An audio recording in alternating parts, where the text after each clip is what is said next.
Esihamba phambili indaba namuhla Kugqame Eyamathuba Kweyesabelo ezokushayela sibhikishele kwelikaNdunankulu. Lezi indaba Z1KZNTV usifundele uThabani Maphumulo sanibonani. Kugqame izinhlelo zokufukula umnotho esifundazwe nokwanda amathuba emisebenzi ngesikhathi ungqongqoshe wezimali KwaZulu-Natal uNomusa ethula isabelo somali sanyaka 22-2023 kanti kuzokhumuleka ukuthi umnotho wakhahlamzeka ngesikhathi esibhelo zomtapo wangoNtulikazi ngonyaka owedlule. Lesabelo mali silandele sangqongqoshe wezimali kuzwelonke uEnoch owakubalula naye ukuthuthukiswa komnotho nonxephezelo osomabhizinisi abasebancane kanye nezinhlaka zikahulumeni.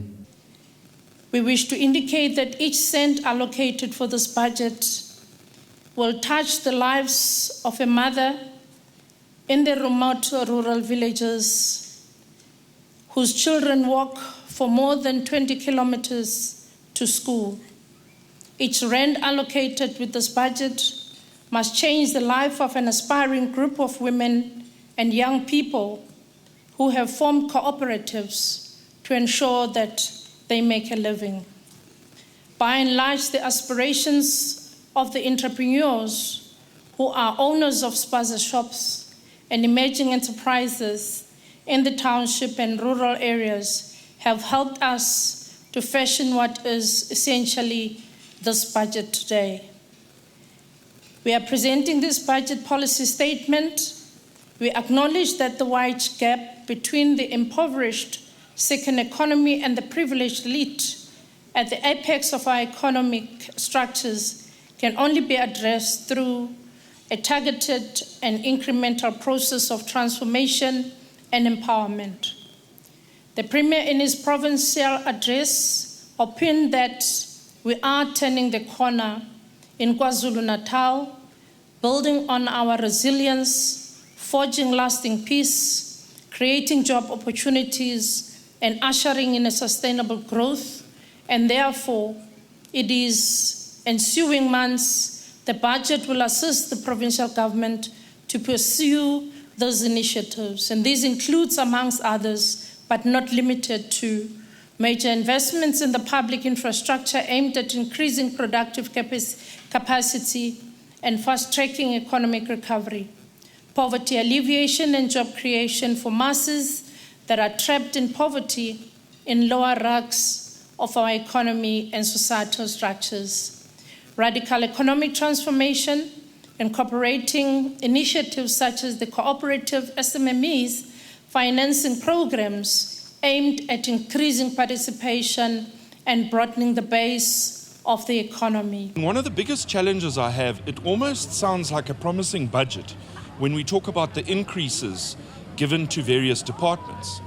But what we've got to do is compare what we spent last year, not what we budgeted last year. Because if you look at our budget last year, we budgeted 133 billion on expenditure, but we spent 141 billion.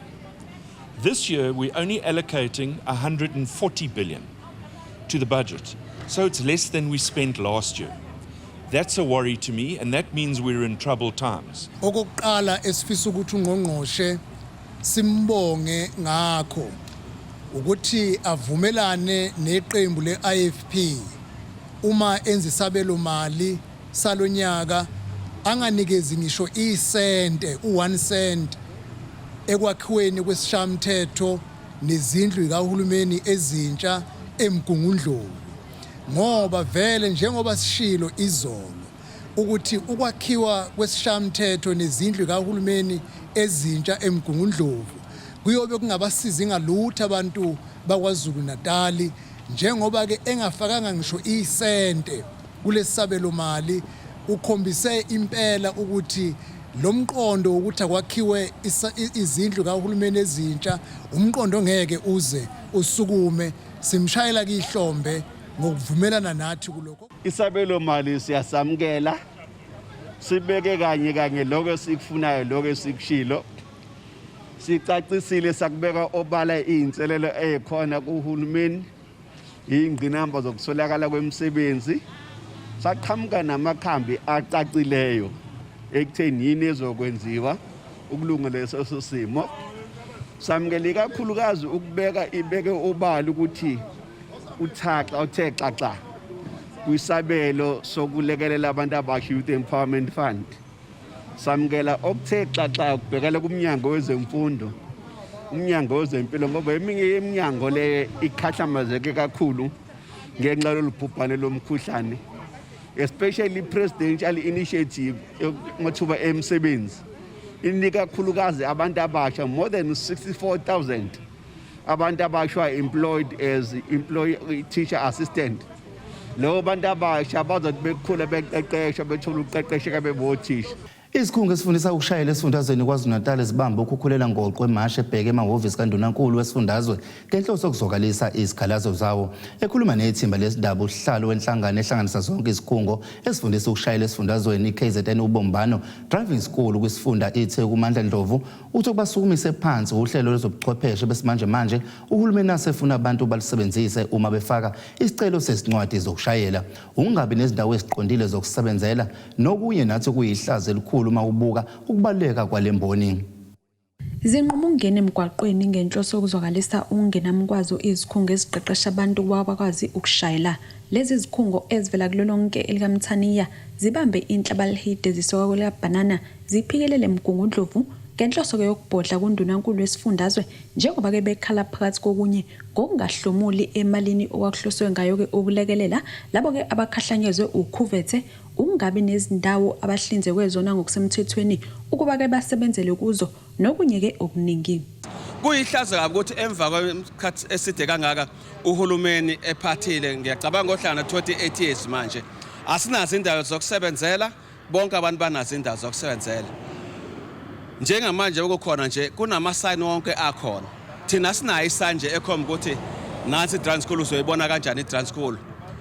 Kuyethusa kakhulu sithola kunama sign khona nawezinja baningi nasenza khona nawo ratio nawo banobani asina ngisho holding bay ukuthi mawungena phakathi edolobheni ugcina usuhujwa amaphoyisa ekubhela ukuthi umendaweni engafanele ume kuyona abanye ngendaba ukuthi amaphoyisa nawo akafundisekile athi uzo advertise emgwaqeni sithuke sesinengqinambe enkulu ingcindezi ephezulu kwethu.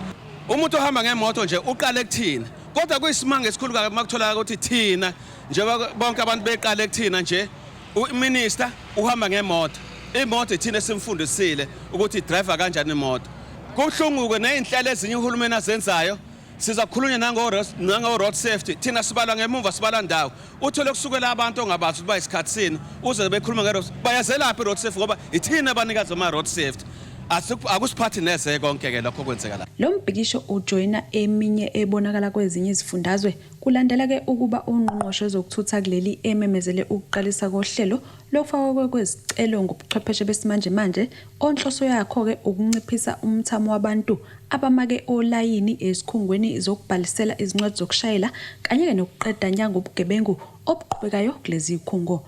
Lokhu ke sekholele ekutheni abanikazi bezikole ezifundisa ukushayela bagane unwabu njengoba ke bethi lokhu kuyindlela ke yokubaphuca iqathe emlonyeni kanti futhi kushaya indiva amakhasimende angakwazi ukufinyelela kwezobuchwepheshe. It has an effect to such an extent that we as a driving school lose our revenue. Our revenue is gone with the online booking because we have no clients now. Online booking has affected us to an extent that the clients don't come to us. So how do we survive? Where do we get money from? We need to live, so we need support. Ziningi izinto ezizokwenzeka. Sizomnikeza u7 days noma u14 days. Emva kalokho sizobona sizobe sibuyele kuboardroom thina yethu soda. Sibonisana ukuthi sizokwenza kanjani kodwa ke sizokwenza yonke indlela ukuthi isifundazwe sekaZulu-Natal singabuseki. Ngani ngoba sesikhathele manje yonke into eyenzeka la thina sisalela ngemuva. Kanti nathi sifuna sibonakala ukuthi sosomabhizinisi. Thina silekelela uhulumeni kwezomnotho. Bonke abantu abaphuma ezikoleni manje abanye abangasebenzi. Ithina obasibaqashayo. Kodwa lokho akubonakala. Sekufanele ukuthi kubonakale ukuthi manje sikhona nathi embonini. Lemboni ibukeka ikhungethwe izinkinga njengoba ke bebesayikhotha amanxeba kulandela ukufa komshini okhiqiza amalayisensi nokwenza ke ukuba kubambezeleke ukuphuma kwawo. Amukela uhlu lwezikhalazo usemkhuzwayo wehhovisi likaNdunankulu udalule ukuthi bazohlala phansi nobuholi bama driving school ngenhloso ke yokuzama ukuqhamuka nesisombululo. Ngithunyiwe ke la uNdunankulu njengoba sekuchaziwe ukuthi ngizoyimukela le memorandum on behalf of uNdunankulu njengoba nalokho engakwazanga ukuza yena ebese ngikuveza ukuthi masilalele la noza kwethu engithunywe kanye nabo oku umqondisi ubaba uMasikane olanda emva kwami sifisa ukuthi sikuchaze ukuthi masilalela kuyavela ukuthi kuneyindaba lana ezidinga ukuthi zixazululeke ngokahulumeni wesifundazwe saKwaZulu Natal futhi kuyavela futhi ukuthi kuneyindaba lana ezingeke zaxazululeka kule level esifundazwe kodwa isifuna uhulumeni kazwelonke ngakho ke zimbili indlela uNdunankulu ke asithuma ukuthi kufanele sicacise ukuthi izona eziyisetshenziswe ukuxazulula udaba njenganalokhu sekubhaliwe sesiyimukelele le memorandum ngoba sinawo futhi nama contact details leadership sizokwazi ukuthi sibhale ebese sisho ukuthi nazi impendulo indlela yokuqala leyo kodwa indlela okuyiyona yona esiyibona ingazi ukuthi iba more effective eyindlela yesibili ile yokuba nomhlangano lo Ezindabeni ZE1KZNTV kubika uNtombi khona Mvubu ngiseThekwini. Iqembu le-IFP kwisifunda iTheku selisola umasipala waseThekwini ngokuhluleka ukuvikela ingqalazinda yenkundla yezemidlalo iTM Shabalala iyaqanjwa umholi walo leli qembu wayeqavile sowadlula emhlabeni uThomas Mandla Shabalala. Leli qembu likuveze lokhu emva kokubona udaba oludlale ngesonto ledlule yokwanda kwemijondolo engekho emthethweni eduze kwalenkundla elindelane kuWard 38. Emva kokubona udaba lwenkundla yezemidlalo esilindelane eqanjwe ngoTM Shabalala, umndeni wakhe ubusuzwakalisa ungenami ngesimo salo njengoba phambilini ithimba liveze ukuthi sekunokwanda kwemijondolo ezungeze yona lenkundla. Kwaphinde futhi kwavela nokuthi ayisabiyelekile futhi ayisanakwa nangokususwa kotshani. Lo mndeni uthi konke lokho kwenzakalayo usola ukuthi kuhlobene nezepolitiki njengoba ubaba Shabalala ekade eyilungu eliqavile le-IFP uxoxisana nethimba lezindaba eThekwini. Umndeni kaShabalala uthi kuningi uthi emakwenzela umphakathi weselindelane ngesikhathi sobandlululo. Ilindelane ayingenawo amanzi kwakukhona imhoshana eyayikhona kuyinkinga ukuthi akukho la bethola khona amanzi. Uma kunethile isiphetho saqhuma kwakho bonke abantu bazokhala kwahamba kwamshabalala batholela ke ama standpipe kwaba nama standpipe abantu ke noma egcineni ehamba ebekwa kodwa babekwazi bathola amanzi bathola ke kwaqhubeka ke intuthuko kwangena nemigwaqo afaka imigwaqo eqhubeka echaza unkosikazi wakhe nosike waba ikhansela lendawo eminyaka eyishumi emeli IFP usola amakhansela ANC eThekwini ngokuyekelela umphakathi wenza umathanda eduze nenkundla iqanjwe ngomyeni wakhe. Akusiphathi kahle ngizoqale ngikhulume ke mjondolo lo othi isurround ground. Leyamndeni leyamjondolo isasanda ukuba khona. Kodwa ke saba nokudideka ngoba according to the plan leyandawo abakhekiyona indawo kwakufanele ibe nomgwaqo. uDumthani Makhaya njengoba ewelewelele eClermont kwakufanele ujike uzokhuphuka udlule egroundini emachwebeni. Welke sakubona ngasenzeki seqobuka ke imjondolo. Owe-IFP eThekwini uthi baphatha kabi unganakwa kwalenkundla. Ukuba umkhandlu iIFP uphethe inkundla nje zonke ezikhona ngabe zanakakela. Leya ke in particular isinomlando ewu2. Oqala umlando uthi babushabalala umuntu owenza isiqinisekiso ukuthi abantu baselindelane ngesikhathi sobandlululo baba nendawo yokuhlala lindelane until baze baba nayo i-right ukuthi behlale. Kungekuhleke behlonyezwa masiza umlando sibancane ukuthi ayibahlukumeza kanjani amabhulu. Kuma ke sekuqanjwe ke istadium umasipala udecide ukuthi ungasinake at all. Lenkundla eminyakeni eyisikhombisa edlule ike yaba nesigameko ezahlukene la khona kwakutholakala abesifazane bedlwenguliwe bakinywa base belahla kuyona lenkundla. Umasipala iTheku awutholakalanga ukuphawula izingcingo zingabanjwa kwaze kwashaya isikhathi sokuya emoyeni. Ngotaba Khosibisi eThekwini. Mbukela siye ekhefini siyabuya neindaba.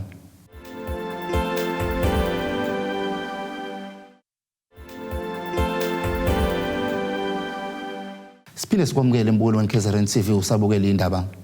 Imeya yomkhandlu waseRenkonyeni ogwini oluseningizimu nelikaMthaniya uSikhumbuzo Mqadi uqoqozela abafundi akade bezonikelwa kwimfaniswano yesikole abaqhamuka kuzona zonke izingxenye kulesifundo ukuba uma sebeqedile ukufunda baphasela amanye amabanga aphezulu uba bangayibhali imfaniswano ukuthi sebeqedile esikoleni kodwa bayithathe lo mfaniswano bayidlulisele kwabanye ozakwabo kanti kusho lokho ekhuluma nabafundi ekade bezokwamelukiswa ngemfaniswano yesikole eSayidi. Umasipala waseRenkonyeni uqokise abafundi abama300 ngemfaniswano yezikole abaqhamuka kuzo. Kanti umeya uZero Mqadi uthi abantwana abayigcine kahle imfaniswano balekelele labo abeza ngemuva futhi abayidingayo ngoba uyayiqonda ingcindezi yokungabi njengezinye izingane esikoleni. Kubalekile ukuthi abantwana mabeqeda ke umatric mabenza amaphathi abo la oqeda umatric ngokwethu sasithi ama-farewell mabenza lezo zinto lezo bawagcina ama-uniform bawabuyisele kwabanye abawadingayo ngoba kuyabukeka kakhulu ukuthi namhlanje kulamaphathi ababanawo abanye bawabhala ingabisakwazi ukusebenza leyo uniform kanti ukhona oyidingayo. Ngiyenzeke isibonelo ngami engangenayo i-uniform ngesikhathi ngikhula ngisafunda nje u-first year oku-grade 1 ngokwanamhlanje ngangizigqokela isikhindi leso sami esikhulu esingaphezulu kwa-size neshethi lami eliyisikotshi okusho ukuthi ngamanye amazwi ngangingenayo uniform ngangihamba ngezinyawo ngingenaso isicathulo kwaze kwafika isikhathi la ngangizoba nazo-ke lezo zinto ngabuyelwa nami i-confidence kodwa ngiyakwazi ukungabi nayo uniform ukuthi uma ngabe ufunda ungenayo uniform ephelele awubi nayo i-confidence kahle ekuphazamisa ne-performance eklasini. Kanti umfundi ohlomulile kulolu hlelo uthi kuba nzima ukubekezelela ingcindezi yokungafani nezinye izingane eklasini. Bekuba nzima kakhulu but ukuthi I always put pressure kubazali bami ukuthi bazame ukungenza nami ngifane nezinye izingane but lonto ngabona ukuthi umzali wami uyaqhelazeka so then I decided to take a decision ukuthi ngingabanaki everything abayishoyo so khona ngizokwazi ukuthi ngifunde kahle esikolweni. Kanti okhulumele othisha nhloko uthi kunezingqinamba eziningi emaklasini ababhekana nazo kodwa lolu hlelo lubuyisela ithemba kubantwana nakothisha. Ngendlela ewusizo ngayo ebantwaneni bethu sithola ukuthi abantwana ba-end up ngenxa yokuswela ba-end up bengakwazi ukuperforma ngendlela eyiyona ngenxa yokuthi umntwana usuke ezibukela phansi so ukuphiwa ngalolu hlobo kubenza umntwana uzothi mayesebuyela esikoleni afika afane nabanye abantwana akubuye leyanto yokuzethemba ngoba uthola ukuthi kwayindlela performa ngayo yehliswa ukuthi izinga lokuzethemba lehlile abanye babo bagcina bene-enga ngenxa yokuthi bezibona bengafani nabanye abantwana so kuyaselekelela thina ukuthi abantwana uma sebethole i-uniform ngalolu hlobo kuzobenza ukuthi baphokophelele ukuthi at the end of the day bakwazi nabo ukuthi mase bephumelele bakwazi ukwelula isandla basiza abanye abantwana iyafundisa ngendlela ezehlukene eziningi lento. Ezindabeni ze1KZNTV kubika uSgananda eSayidi ogwini. Usekela hlala wenqaba yeAfrika umntwana amandla kapheli izolo uthi inselele enkulu esibhekene nayo abantu balahlekelwe ububona ukwenza kube lukhune kubhekana nezingqinamba ababhekene nazo kanti benze umcimbi uhambela isigodi kuleli kaMthaniya uqoqozela abantu kuba bakhumbule ukuthi bangobani bavuselele amasiko abo ukuze isizwe siqoqeke kanti usho lokhu ekhuluma neziko lezindaba le1KZNTV egama lakhe ngenkathi iqhubeka umcimbi. Izintombi bezihlobile ngokwesintu ziconsa ziviliyela emgoqweni yesegama lakhe zikhombisa ukuzigqaja ngokubona ngaphambi kokuba kuqale umcimbi okuvuselela usikompilo kubantu.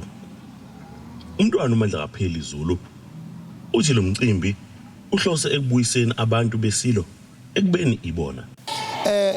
Esikhathini samanje inselelo enkulu esinayo sinenselelo ukuthi abantu balahlekelwe ububona bazikhohliwe ukuthi bavelaphi okwenza kube lukhuni ukuthi sikwazi ukubaqondisa naseyimweni ezikhona esikuzona njengamanje eziguquguqukayo uyabona ukuthi kuzanywe zonke inhlelo kwafika inkolo kwafika imfundo kwazanywa nombusazwe kodwa lezo zinto azimakhanga umuntu ngoba umuntu udinga imvelaphi yakhe ukumqondisa nokumqoqa yini imvelaphi yomuntu amasiko imikhuba isikompilo lezo zinto zikhuluma kumuntu zikhuluma kuyuqobo yini enza ikhulume zikhulunyiswa into okuthiwa isintu umoya wokuphila noma ubuntu okithi siye sakhuluma ke nangobuntu ukuthi buyini ubuntu ngoba inqabe yeAfrika ingobuntu ubuntu ilento ethi umuntu umtshela ukuthi kubiza isigodi noma isifunda ukhulisa ingane yakho ingane yami umuntu ngabantu ilezo zinto esizama ukuyivuselela ngoba sithathwe yonke imoya yasentshonalanga yasihungula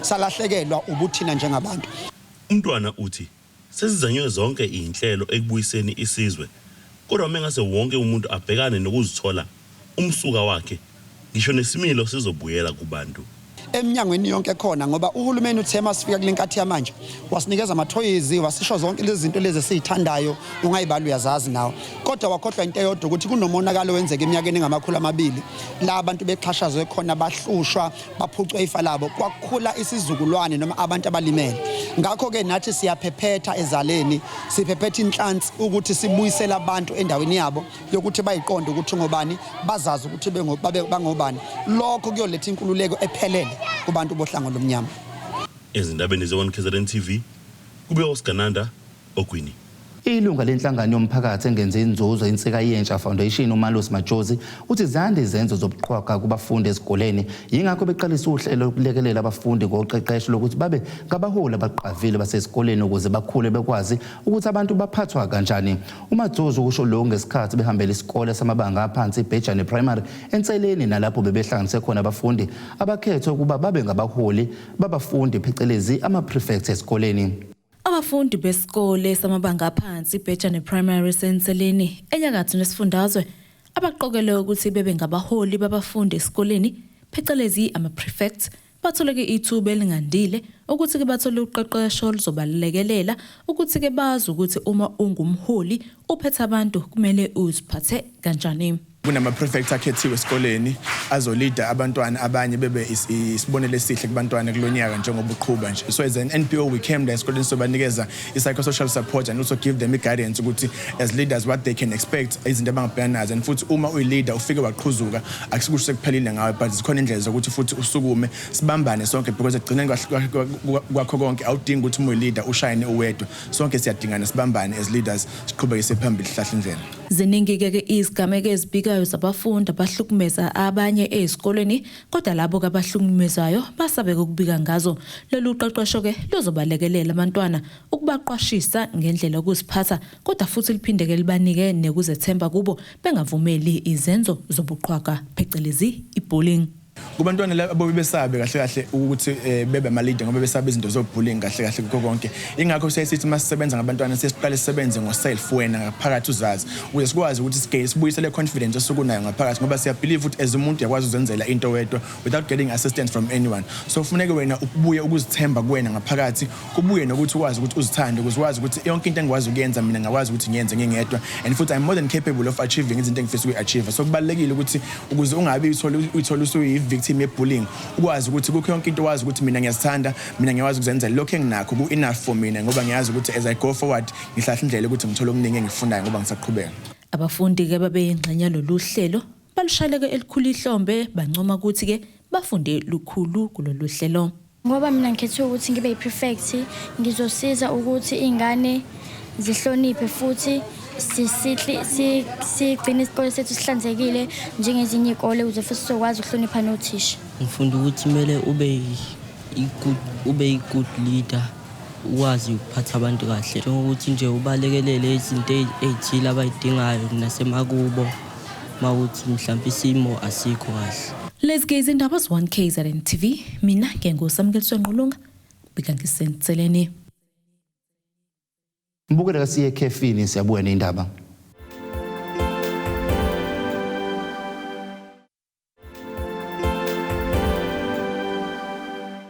Mbukela kasibheke engosini yezomnotho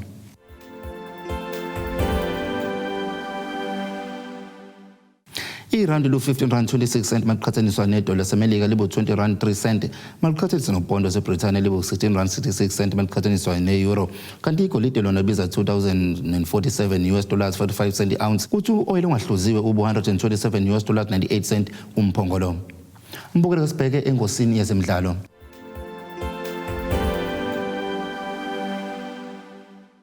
Iqembu Mamelodi Sundowns izandisela amathuba okunqoba izikomishi ezintathu zakuleli ngenkathi ibhaxabula kabuhlungu iqembu elidlala ku-ABC Motsepe League amaThaithai FC ngamagoli ayisithupha eqandeni kwe-Nedbank Cup izolo ebusuku eLucas Moripe Stadium.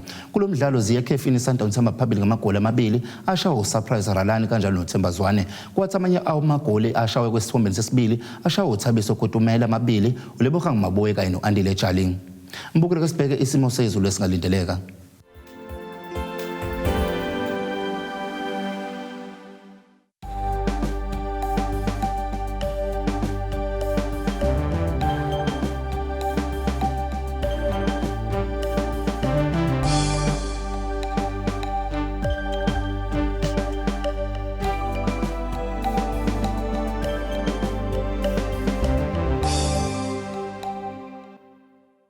Mbukelo singabekisiphathele zona siyithimba lesindaba le1KZNTV izindaba sipheli kuphela isikhathi nisale kahle.